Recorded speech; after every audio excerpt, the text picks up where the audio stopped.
King of Gods. By Fast Food Restaurant, Kabanata 77. Una sa Battle Points.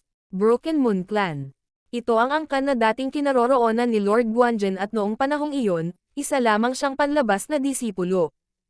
Nang si Lord Guanzhen ay nagsasalita tungkol sa Broken Moon Clan, kahit siya ay hindi makontrol ang pananabik at paghanga sa kanyang boses.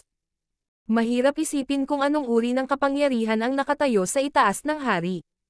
Master, may kinalaman ba ang hiling mo sa angkan na ito? Tanong ni Nangang Fan na may bahid ng pananabik. Noong una nilang nalaman ang pagkakaroon ng mga angkan na ito, una silang nabigla ngunit ngayon ay puno na sila ng mga inaasahan. Siguro magkakaroon ako ng pagkakataon na mahawakan ang mundong iyon. Muling lumitaw sa isipan ni Zhao Feng ang mga larawan ng tatlong kabataan sa kanyan. Ang pananabik at mga inaasahan sa kanyang puso ay hindi mas mahina kaysa kay Nangang Fan. Ang iyong master, ako, ay nagmula sa Broken Moon Clan at dahil hindi ko naabot ang Holy Martial Path bago ang edad na 30, nawalan ako ng pagkakataon na maging isang inner disciple. Kaya umalis ako sa angkan at ginampanan ang tungkuling pangalagaan ang mga mortal na bagay. Sa makatuwid, mayroon pa akong ilang koneksyon sa angkan. Huminto saglit si Lord Guanzhen, pagkatapos ay naglabas siya ng isa pang balita. Ayon sa alam ko, magsisimula ang 5 taong pagsubok sa disipulo sa loob ng 2 buwan. Pagsusulit ng alagad. Nagliwanag ang mga mata ng 6 na binata. Hindi maitago ni Beimoy at ng iba pa ang pananabik sa kanilang mga mukha. Ang pagsubok ng disipulo na naganap isang beses bawat 5 taon ay sa loob ng 2 buwan. Kahit na ang mga kalapit na bansa ay maaring pumasok sa pagsubok ng alagad ng Broken Moon Clan. Sa oras na iyon, ang mga henyo mula sa iba't ibang panig ng bansa ay magtitipon, kabilang ang mga angkan ng pamilyang nagtatago sa mga mortal na may kapangyarihan kahit na higit pa sa Guanzhen Palace. Kapag ang lahat ng mga kahangahangang ito ay nagtagpo, ang kompetisyon ay magiging napakahigpit. Ginawa ng iyong guro ang lahat ng kanyang makakaya at maaari niyang ipadala ang ilan sa pagsubok ng disipulo. Buod ni Lord Guanzhen sa buong sitwasyon. Ang elite ng elite sa buong bansa ay lalaban para makapasok sa Broken Moon Clan. Naramdaman ni Zhao Feng at ng iba pa na kumukulo ang kanilang dugo. Lumakas pa ang layunin ng labanan mula kay Beimoy. Sa Guanzhen Province City, ang kanilang talento at lakas ay nasa top tier. Ngunit kung sila ay papasok sa Broken Moon Clan, maaari nilang labanan ang iba pang Peak Genius upang makita kung sino ang mas malakas. Mayroon akong 3 rekomendasyon para sa pagsubok ng disipulo sa loob ng 2 buwan, kaya kailangan mong tanggapin ang pagkakataong ito. Seryosong sabi ni Lord Guanzhen habang nakatingin sa 6 na kabataang nasa harapan niya. 3 spot. Tumalon ang puso ng lahat ng kabataan. Kahit na nasa ilalim sila ng iisang master, makikipagkompetensya pa rin sila sa isa't isa. Malinaw na mas maraming disipulo si Lord Guanzhen. Ngunit may limitasyon sa edad para sa pagsusulit ng disipulo, ito ang dahilan kung bakit hindi inimbitahan ni Lord Guanzhen si Ye Lingyun at ang iba pa. Si Ye Lingyun at ang iba pa ay mas matanda sa 30 at ang panuntunan ng Broken Moon Clan ay kung hindi maabot ng isa ang Holy Martial Path sa edad na 30, hindi sila magiging isang panloob na disipulo. Nangangahulugan din ito na ang 6 na kabataan sa kanyang harapan lamang ang kailangang makipagkompetensya para sa 3 lugar ng rekomendasyon. Tapos na ang Beast Horde. Bumalik kayong lahat sa Guanzhen Palace at magdiwang. Sabi ni Lord Guanzhen saka nawala sa isang iglap. So. Isang bahid ng pilak ang bumaril sa kalangitan at nawala ito sa paningin. Sinabi ni Master sa inyong lahat na pumunta sa Spiritual Martial Hall para makuha ang inyong mga reward. Lumitaw ang figure ni Ye Lingyun sa harap ng 6 at tumango ang mga kabataan bilang tugon. Sa pagbabalik, tila may iniisip si Feng Hanyo habang lumilingon siya pabalik-balik sa pagitan ni Beimoy, Nangang Fan at Yang Qingshan. 3 lang ang mairerekomenda ni Lord Guanzhen at sa 6 na kabataan, sina Beimoy, Nangang Fan at Yang Qingshan ang may pinakamataas na cultivation kung saan lahat sila ay nasa ika-8 ranggo o mas mataas. Kung ikukumpara sa 3 pa, mas maliit ang pagkakataon ni Feng Hanyo, Zhao Feng at Zhao Yufei. Dapat akong makakuha ng isang pwesto sa 3 kung gagawin ko ang aking makakaya. Naisip ni Zhao Feng sa kanyang puso. Pagkatapos ng Beast Horde, tumaas ang kanyang lakas at ang mahinang berdeng ilaw ay malapit na sa 7 talampakan na siyam. Wala siyang kumpiyansa na talunin si Beimoy dahil ang huli ay maaaring pumatay sa ika-9 na ranggo, ngunit si Zhao Feng ay 60 hanggang 70% tiwala na kaya niyang talunin sina Yang Qingshan at Nan Gongfan. Higit pa rito, may 2 buwan pa bago ang disciple test at nagkaroon si Zhao Feng ng oras na ito upang mapabuti. Ginamit ng 6 ang kanilang speed skills at bumalik sa Guanzhen Palace Spiritual Martial Hall. Naghihintay na si Master sa loob. Nakarating na si Ye Linyun sa gate. Ang kanyang paglilinang ay nasa pinakamataas na ika-9 na ranggo, kaya siya ang pinakamabilis. Pangalawa si Beimoy at naglakad na siya papasok ng hall. Kasunod niya ay sina Yang Qingshan, Nan Gongfan at Zhao Feng, ang dalawa pa ay bahagyang nagulat sa bilis ni Zhao Feng. Hindi nagtagal, dumating ang 6 na kabataan sa Spiritual Martial Hall. Nakaupo si Lord Guanzhen sa kanyang futon habang sinusuri niya ang 6 na disipulo. Sa kanyang kaliwa at kanan ay si Ye Linyun at unang guard. Ang mga kabataan ay pamilyar lahat kay Ye Linyun, ngunit ang first guard ay isang misteryosong tao na umabot sa kalahating hakbang na holy rank. Dahil nasugatan ang third guard sa pakikipaglaban sa Lord Tier Deadly Beast, pinalitan siya ng first guard. Kumusta ang battle points? Tanong ni Lord Guanzhen sa malalim na boses. Master, ang mga kalkulasyon ng Guanzhen Core ay natapos na at naibigay na nila ang mga resulta. Nakayuko si first guard habang naglalabas ng maliit na libro. Hindi kinuha ni Lord Guanzhen ang libro, sa halip ay sinabi niya. Basahin mo ito. Oo, binuksan ng unang guard ang libro at sinabi ang nakasulat dito. Una, Zhao Feng, 465 battle points. Pangalawa, Beimoy, 403 battle points. Maghintay. Lord Guanzhen habang nakatitig sa first guard. Hindi si Beimoy ang una. Sa katotohanan, kahit na ang ibang mga henyo ay nadama na ito ay hindi kapanipaniwala. Paanong hindi si Beimoy ang unang pwesto? Maging si Lord Guanzhen ay may hinala. Sa sandaling ito, ang Martial Spiritual Hall ay tumahimik. Naikuyom ni Beimoy ang kanyang mga kamao at mamulong na may pangit na ekspresyon. Imposible. Hindi ako naniniwala. Master, napatay ni Zhao Feng ang Golden Big Eagle King at doon niya nakuha ang karamihan sa kanyang mga puntos. Nagsalita si Ye Linyun sa mahinang tono. Ilang puntos para sa pagpatay sa Golden Big Eagle King? Tanong ni Lord Guanzhen. Agad na sumagot si Guanzhen. Nag-iiba ito mula sa hanay ng 20 hanggang 60 battle point para sa pagpatay sa isang mataas na antas na nakamamatay na hayop. Ngunit dahil ang lakas ng Golden Big Eagle King ay nasa pinakamataas na ika-9 na ranggo at napakahirap patayin, 100 battle points ang iginawad. 100 battle points. Natigilan si Beimoy at ang iba pa. Kahit napatay niya ang Golden Big Eagle King, ang kanyang battle points ay medyo sobra. Sabihin sa amin ang mga battle points ng iba. Mahinahong sabi ni Lord Guanzhou. Yang Qingshan, 175 battle points. Nan Gongfan 181 battle points. Pagkatapos ay tinawag ng first guard ang battle point ng iba. Malinaw na walang iba maliban kina Zhao Feng at Beimoy na umabot ng 200 battle points.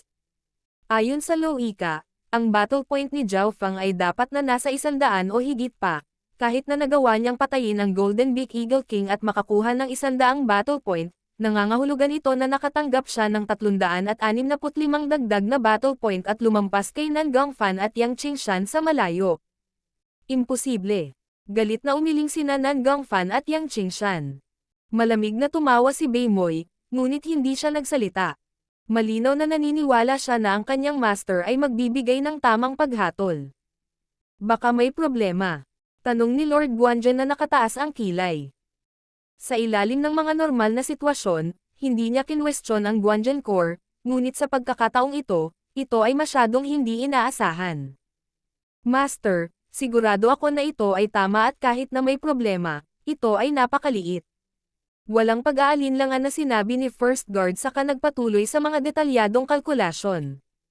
Napatay ni Zhao Feng ang 70 hanggang 80 lumilipad na hayop sa pamamagitan lamang ng kanyang mga palaso at sa karaniwan, ang mga ito ay nagkakahalaga ng 2.5 battle point bawat isa.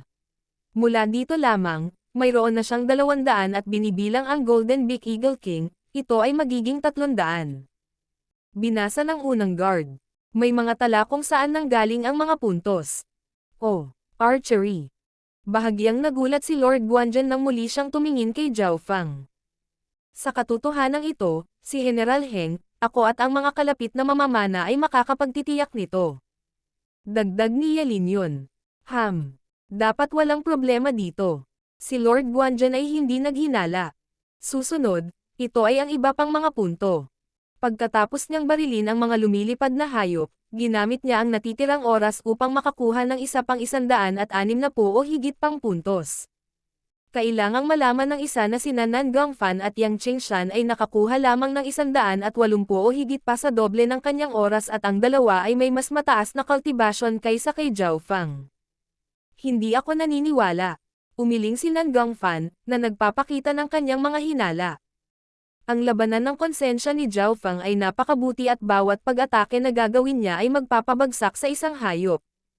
Ang kanyang kahusayan at bilis ay doble sa parehong ranggo. Sa mga tuntunin nito, kahit ang mga elite ng Guanzhen Corps ay hindi siya maabutin. Baka isa siyang natural killer. Napatingin si First Guard kay Zhao Fang. Si Yelin yun ay may matingkad na ngiti.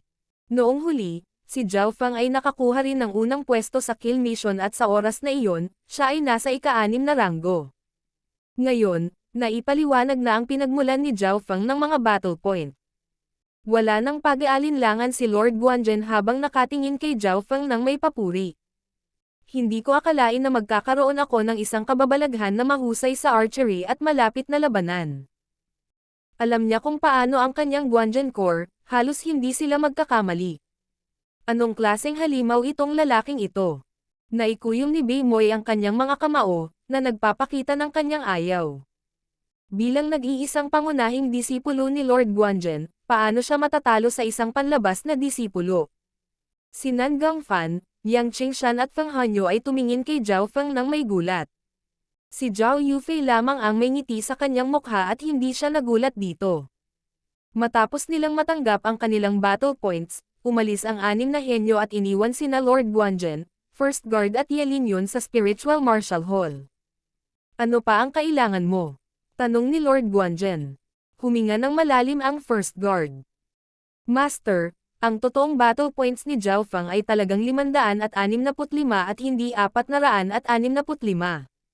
Ngunit bilang pagsasaalang-alang sa iba pang mga henyo, nagtago ako ng 100 battle point.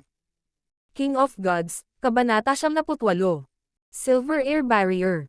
Master, ang totoong battle points ni Zhao Fang ay talagang 565, hindi 465. Ngunit dahil sa pagsasaalang-alang sa iba pang mga henyo, nagtago ako ng 100 battle point. Sabi ng First Guard.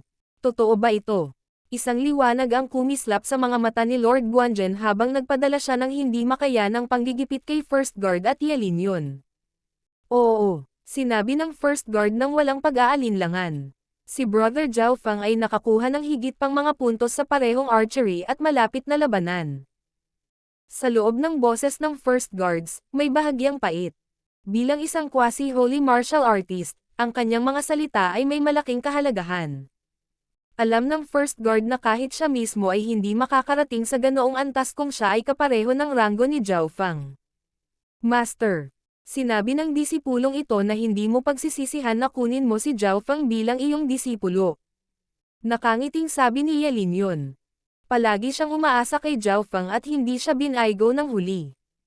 Hindi nagtagal na alala ni Lord Guanzhen ang pag-aalinlangan niya noong araw na iyon kung tatanggapin ba niya si Zhao Fang bilang isang disipulo o hindi. Pagkatapos ng lahat, sa oras na iyon, ang talento ni Zhao Fang ay isang half-spiritual body lamang. Ito ay dahil sa ang katunayan na si Yelin yun ay nagrekomenda sa kanya na siya ay kinuha sa kanya. Mukhang hindi mali ang desisyong ito. Hindi masama si Zhao Fang at halos perpekto ang kanyang kasanayan sa pakikipaglaban. Ang mga salita ni Lord Guanzhen ay umikot na may bahagyang buntong hininga.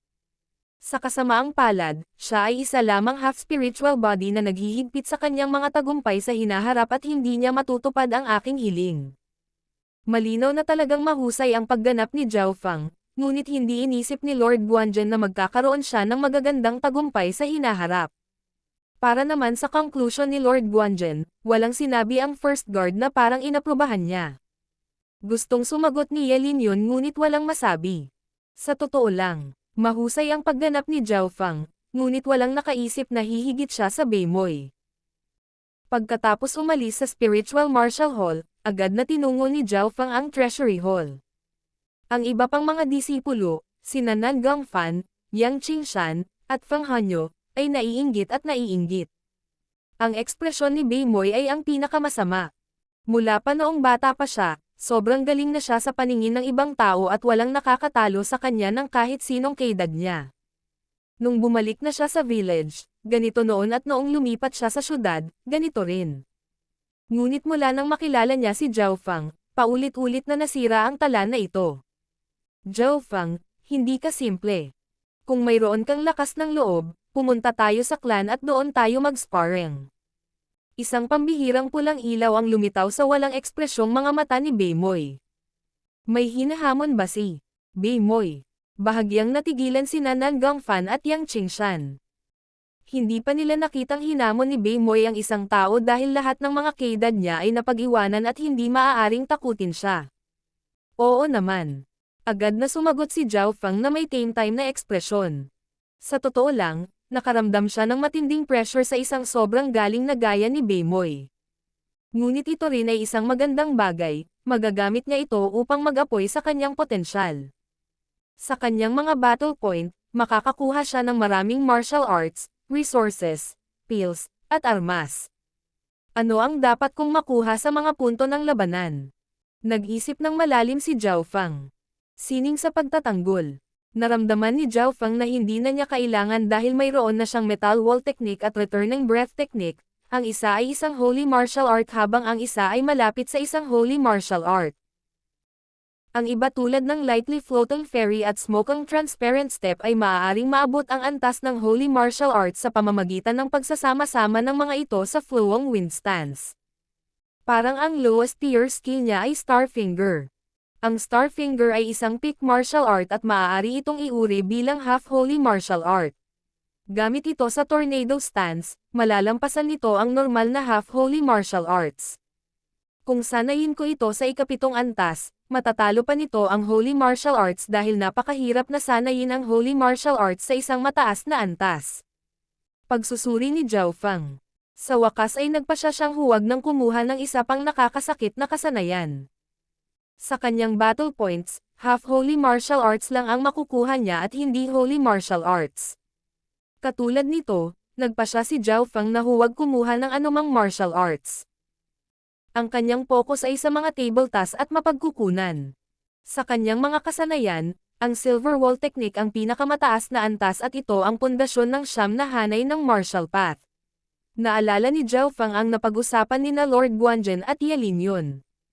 Sa makatuwid, dapat kong gawin ang lahat sa aking diskarte sa pagpapalakas ng katawan.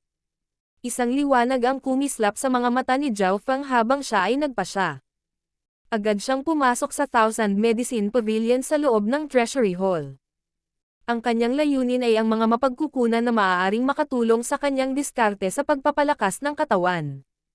Chilling Snow Body Peel, na gumagamit ng malaking halaga ng lamig para palakasin ang katawan at isa ito sa pinakamagandang peel para sa siyam na hanay ng martial path. Dapat itong gamitin ng may pag-iingat para sa mga nasa ilalim ng ikawalong ranggo. Burning Sunbone Peel, gamit ang sobrang init na apoy para sunugin ang mga buto at isa ito sa pinakamagandang table task na pampalakas ng katawan. Ito ay may mas magandang epekto kapag ginamit kasama ng Chilling Snow Body Peel.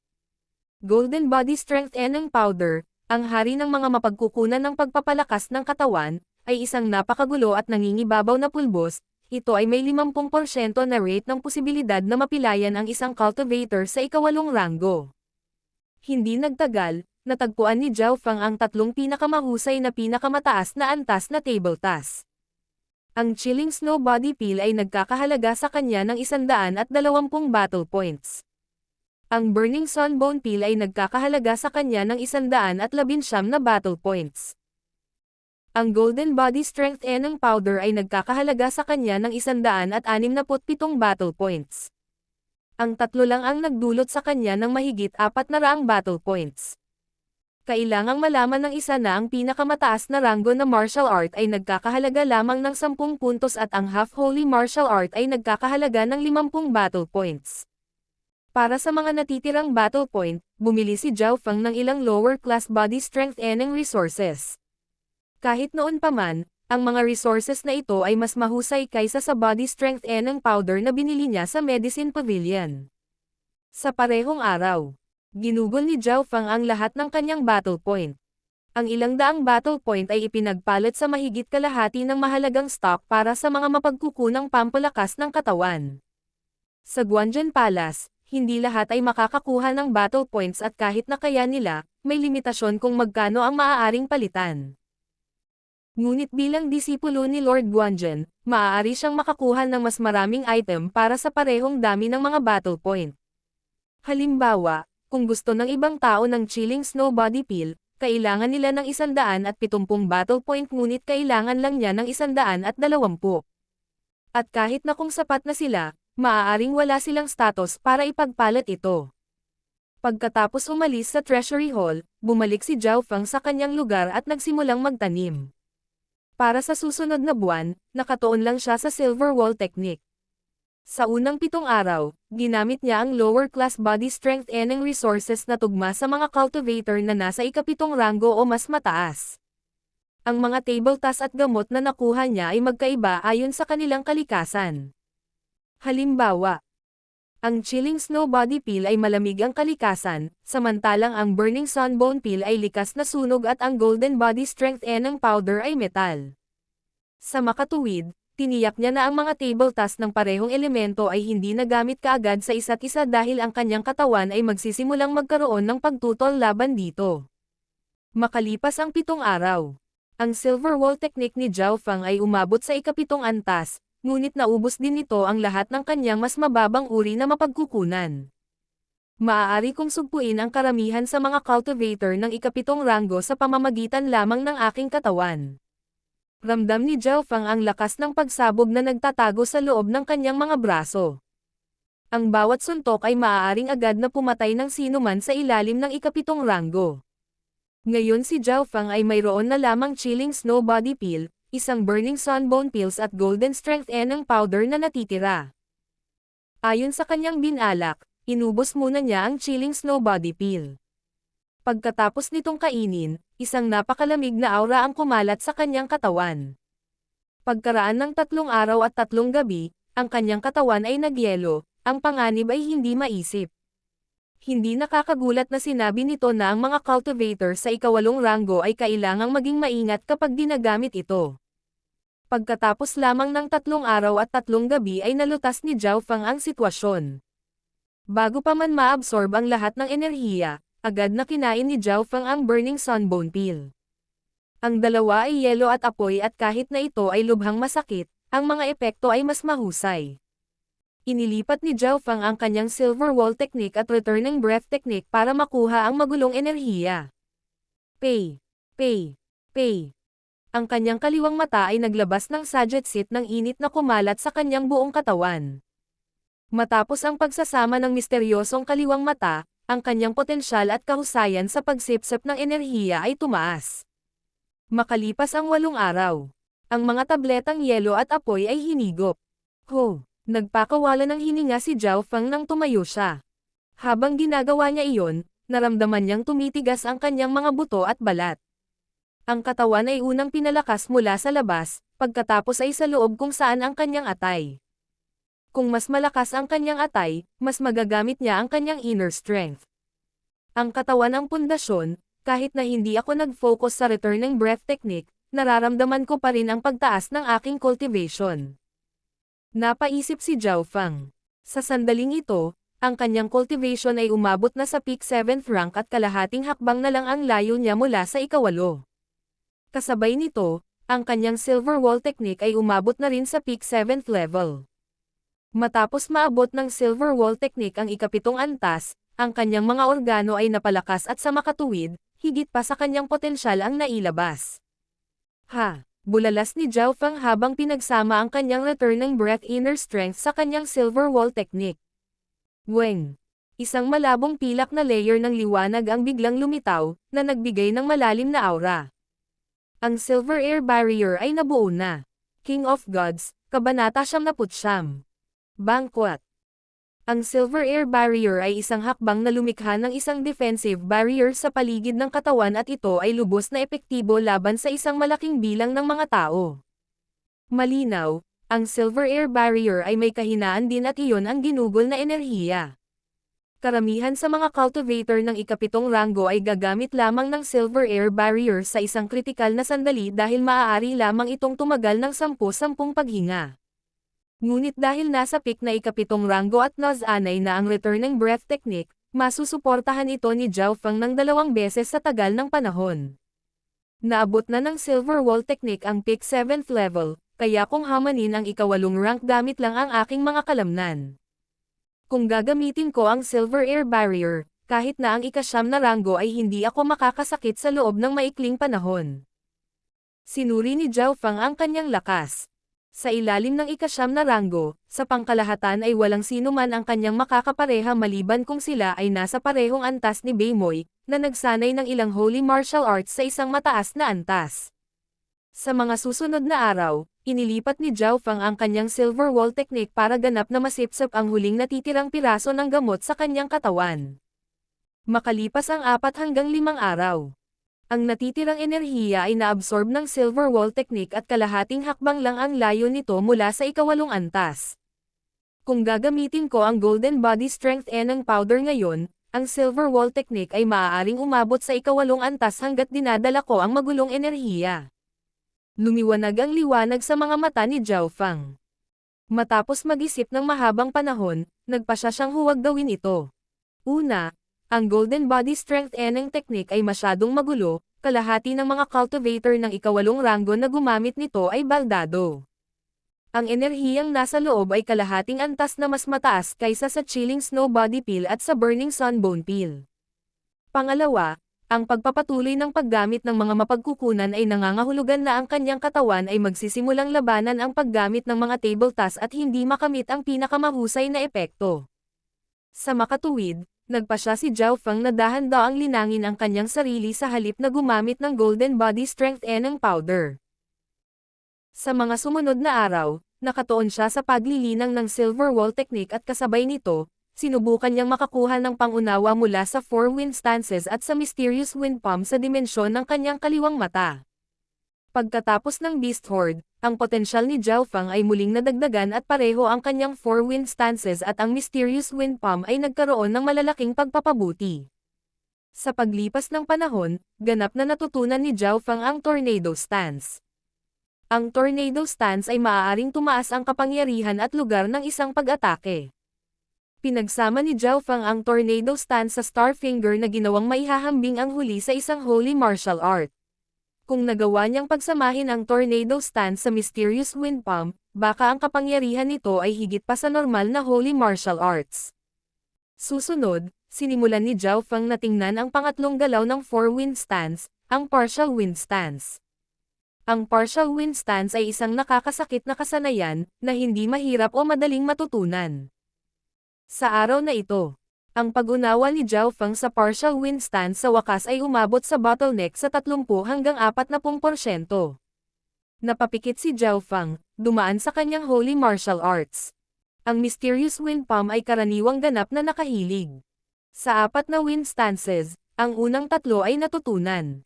Kung ikukumpara sa mga iyon, ang kanyang star finger ay umunlad ng pinakamahusay, na umabot sa ika-6 na antas, isang antas lamang ang layo mula sa pinakamataas.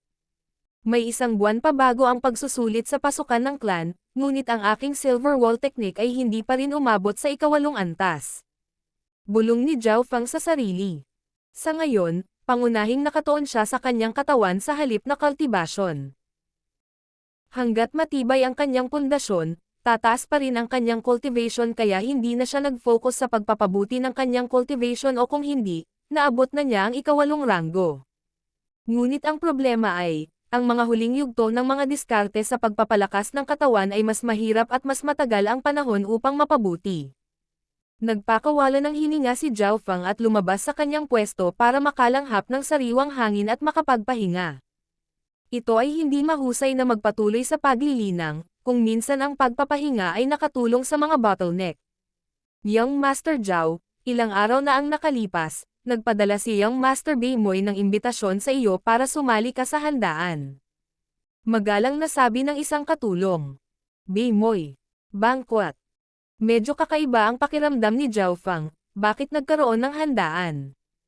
Ang katulong ay tumugon sa kanyang iniisip. Ilang araw na ang nakalipas, ang Young Master na si Beimoy ay umabot sa ika-9 na ranggo nang hindi man lang umabot sa 16 na taong gulang, na ikinagulat ng Guanzhen Palace. Nagpa siya si Lord Guanzhen na magdaos ng piging para sa kanya. Ika-9 na ranggo. Tumalon ang puso ni Zhao Feng. Hindi mahirap isipin na si Beimoy ay nakagawa din ng malalaking pagpapabuti pagkatapos ng Beast Horde, na tumulong sa kanya na maabot ang ika-9 na ranggo. Sa nakalipas na 20 taon, walang balitang may umabot sa ika-9 na ranggo bago ang 16 na taong gulang sa loob ng Cloud Country. Kailangang malaman ng isa na maraming cultivator ang hindi man lang maabot ang ika-7 ranggo sa kanilang buong buhay at bawat ranggo pagkatapos ng ika-7 ranggo ay mas mahirap abutin. Wala pang ang 16 na taong gulang at nasa ika-9 na ranggo. Nakakalungkot na maging kapareho ng henerasyon ni Beimoy. Napabuntong hininga si Zhao Feng. Kadalasan, ang mga henyo tulad ni Nan Gongfan at Feng Hanyo ang magiging pinakamataas na antas sa kanilang henerasyon, ngunit pagkatapos makilala si Beimoy, lahat ng kanilang spotlight ay kinuha niya. Nagtanong si Zhao Feng. Kailan ang piging? Bukas ng gabi. Sagot ng katulong habang nakayuko. Tumanggaw si Zhao Feng sa kanyang ulo habang nakaramdam siya ng matinding pressure sa kanyang puso. Mula sa kasalukuyang sitwasyon, ang agwat sa pagitan nila ay nanatiling pareho, kahit na siya ay nadagdagan ng mga lukso at hangganan. Pagbalik sa kanyang kwarto, huminahon si Zhao Feng at patuloy na nilinang ang kanyang silver wall technique. Sa ilalim ng pressure ng isang super prodigy, isang tunog ang nagmula sa kaliwang mata niya na naglabas ng kakaibang aura sa kanyang katawan. Isang kuryente at pamamanhid ang lumitaw sa buong katawan niya habang sinasanay niya ang kanyang silver wall technique. Tumalon ang puso ni Zhao Feng nang agad niyang iikot ang silver wall technique. Makalipas ang isang araw at gabi. Isang malabong itim na malagkit na likido ang lumitaw sa katawan ni Zhao Feng. Ho! Napakasarap sa pakiramdam ng kanyang katawan nang maabot niya ang isang bagong antas. Sa sandaling ito, naglabas siya ng hindi nakikitang aura mula sa paghinga niya. Naabot na ng silver wall technique ang ika-8 antas sa ilalim ng sitwasyong ito. Nagpakawala ng hininga si Zhao Feng na may masayang ekspresyon sa kanyang mukha. Karaniwan, ang kanyang silver wall technique ay nangangailangan ng humigit kumulang kalahating buwan hanggang ilang buwan para makalusot. Pero dahil siguro sa pressure ni Beimoy, pinasiklab ng kaliwang mata niya ang potential niya. Si Zhao Feng ay lubos na nagtitiwala na walang sino man ang kanyang makakatapat sa ilalim ng ika-9 na ranggo at nagawa pa niyang harapin ang normal na ika-9 na ranggo. Creak. Nakangiti si Zhao Feng habang palabas ng kwarto. Sa labas, isang magandang buwan ang nagniningning sa madilim na kalangitan sa gabi. Muntik ko nang makalimutan. Ang salo-salo ni Beimoy ay ngayong gabi. Ang tibok ng puso ni Zhao Feng. Kung titignan ang oras ay tila kanina pa ang piging. Teng. Agad na tinungol ni Zhao Feng ang lokasyon ng piging. Sa madilim na kalangitan sa gabi, ang isang maliwanag na kabilugan ng buwan ay ginawang malabo ang mga bituin. Ang eksenang ito ay tila simbolo ng Beimoy na kumukuha ng liwanag ng iba pang mga henyo. Ang kinaroroonan ng piging ay ang Spiritual Martial Hall at kakaunti lamang ang naimbitahan. Nang lumakad si Zhao Feng sa loob ng Spiritual Martial Hall, nalaman niyang matatapos na ang piging. Sa loob ng bulwagan, naroon si Lord Guanzhen at lahat ng kanyang mga alagad. Brother Zhao, bakit ngayon ka lang dumating? Sabi ni Nan Gongfan na nakataas ang kilay. Pagbati, Master. Binabati kita, Brother Beimoy. Hindi nag-abala si Zhao Feng kay Nan Gongfan habang pinuntahan niya si Lord Guanzhen at binabati si Beimoy. Ang aura ni Beimoy ay mas malakas kaysa dati, na nagpapatunay na naabot niya ang ika-9 na ranggo. Kung ikukumpara noong siya ay nasa ika-8 ranggo, siya ngayon ay 2 beses na mas malakas. Sa ilalim ng pagsusuri sa kanyang kaliwang mata, napagpasyahan ni Zhao Feng na ang lakas ni Beimoy ay malapit sa isang half-step na holy martial artist. Nangangahulugan ito na ang lakas ni Beimoy ay nalampasan si Ye Linyon at third guard at halos walang kaparehan niya sa ilalim ng holy martial rank. Hindi talaga inisip ni na Lord Guanzhen at Beimoy na huli si Zhao Feng. Sina Lord Guanzhen at Beimoy, ang guro at disipulo, ang pinagtutuunan ng pansin ng piging. Masayang ngumiti si Lord Guanzhen habang nakatingin kay Beimoy ng may pagmamalasakit, pagmamahal at pag-asa. Kung ikukumpara sa kanya ang iba pang mga disipulo tulad ni Nan Gongfan, Zhao Feng at Yang Qingshan ay parang mga dahon ng bulaklak. May 1 buwan pa bago ang pagsusulit sa pagpasok sa Broken Moon Clan. Talagang tutuperin ng alagad dito ang hiling ni Master. Nangako si Beimoy, ramdam niya ang pag-asa at pangangalaga mula kay Lord Guanzhen. Ikaw ang pinakamahusay na disipulo ni Master at naniniwala ako na mas makakalakad ka pa pagkatapos makapasok sa clan. Tumanggaw si Lord Guanzhen, nakangiti. Ang piging ay natapos na, naiwan si Lord Guanzhen at ang kanyang 6 na disipulo. Maging ang mga tao tulad ni Ye Linyon ay umatras, na nagpaisip kay Zhao Feng na may sasabihin si Lord Guanzhen na mahalaga sa kanyang mga disipulo. Alam ninyong lahat na may 1 buwan pa bago ang pagsusulit sa pagpasok sa Broken Moon Clan at ang inyong master ay mayroon lamang 3 rekomendasyon. Sa loob ng 10 araw, pipili ako ng 3 tao depende sa kanilang lakas at potensyal. Si Lord Guanzhen ay dumiretso sa paksa. Nanginginig ang puso ng lahat nang marinig ito. Kahit na lahat sila ay may parehong master, kailangan nilang lumaban ng isa pa para sa 3 pwesto. 6 na tao, may 3 rekomendasyon lamang. Sa gitna nila, madaling nakakuha ng 1 pwesto si Beimoy. Nangangahulugan ito na mula sa Yang Qingshan, Nan Gongfan, Feng Hanyo, Zhao Feng at Zhao Yufei, 2 lang sa kanila ang pipiliin. King of Gods, Kabanata 100. Hindi gustong bisita. Matapos maglakad palabas ng Spiritual Martial Hall, ang mga kabataan ay natahimik lahat. Pagkatapos ng sinabi ni Master, sila ngayon ay makikipagkompetensya sa isa't isa. 10 araw na lang. Naikuyom ni Feng Hanyo ang kanyang mga kamao at tumingin sa gilid kina Yang Qingshan at Nan Gongfan.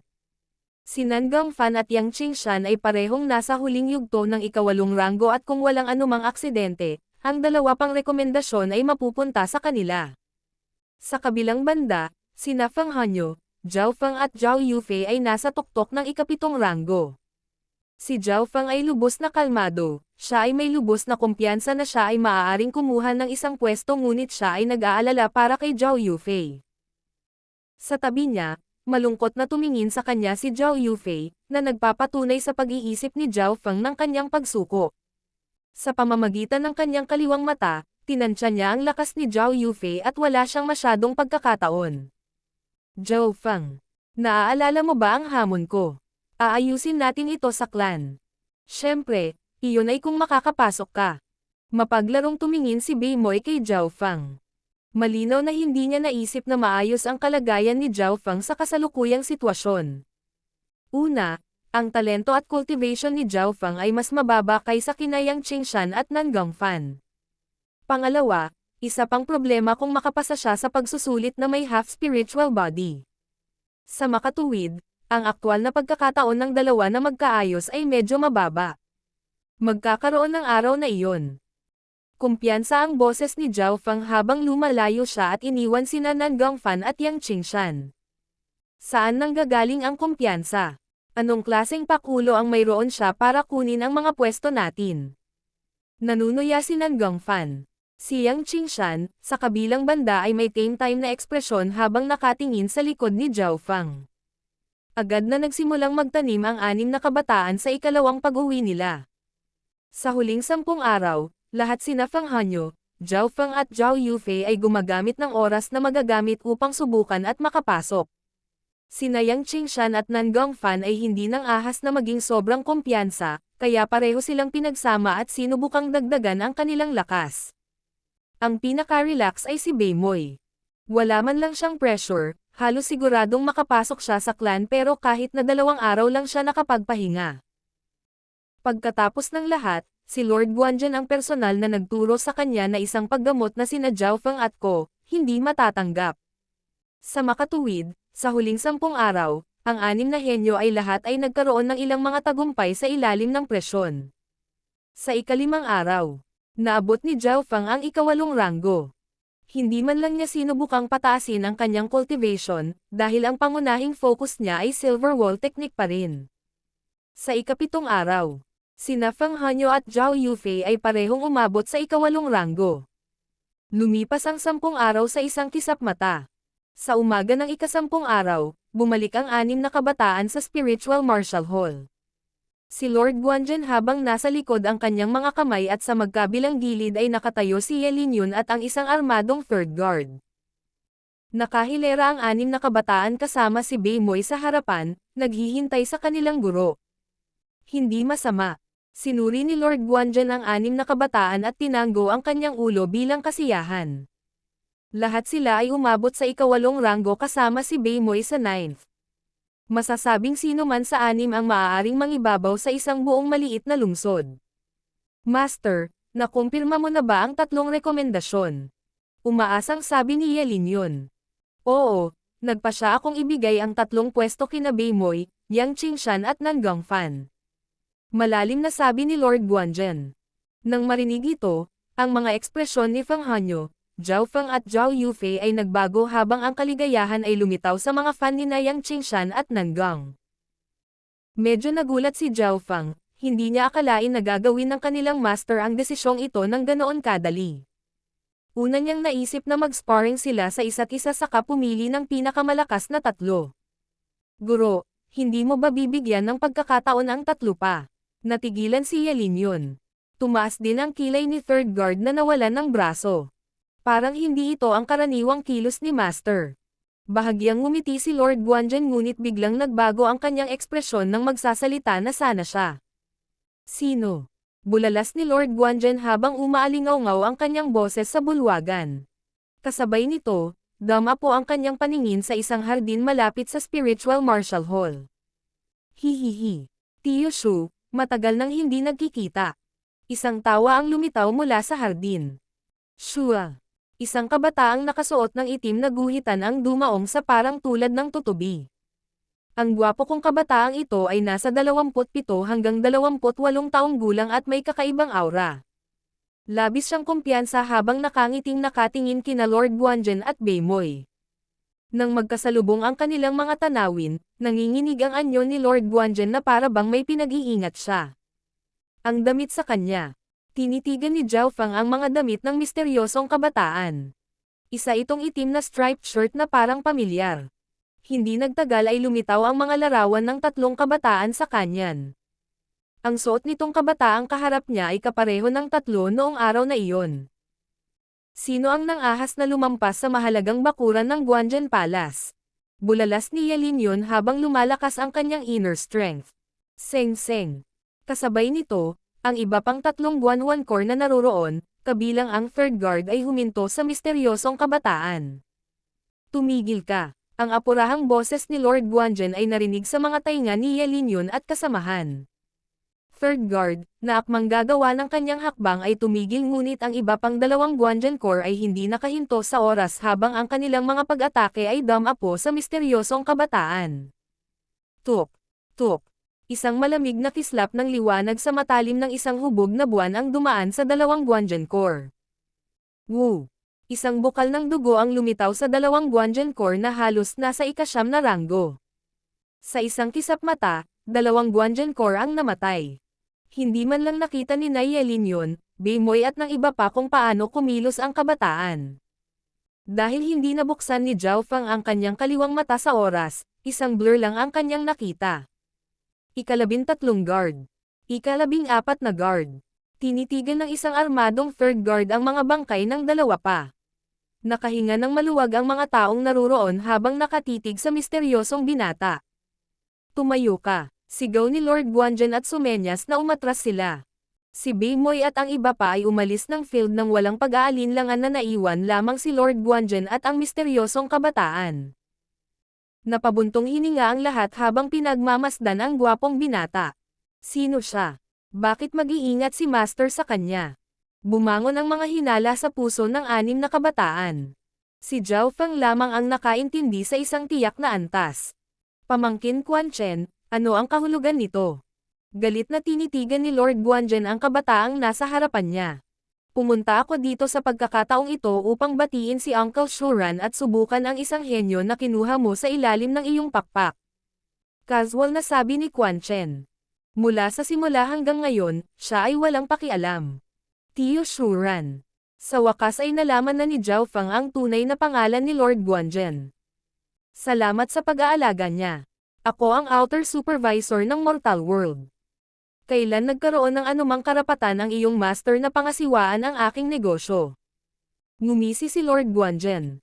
Naramdaman ni Zhao Feng na ang master sa likod ni Quan Chen at Lord Guanzhen ay tila walang magandang relasyon. Hahaha, naabot ni Master ang True Spirit Realm kalahating taon na ang nakalipas at naging tanging elder na na-promote sa loob ng 10 taon.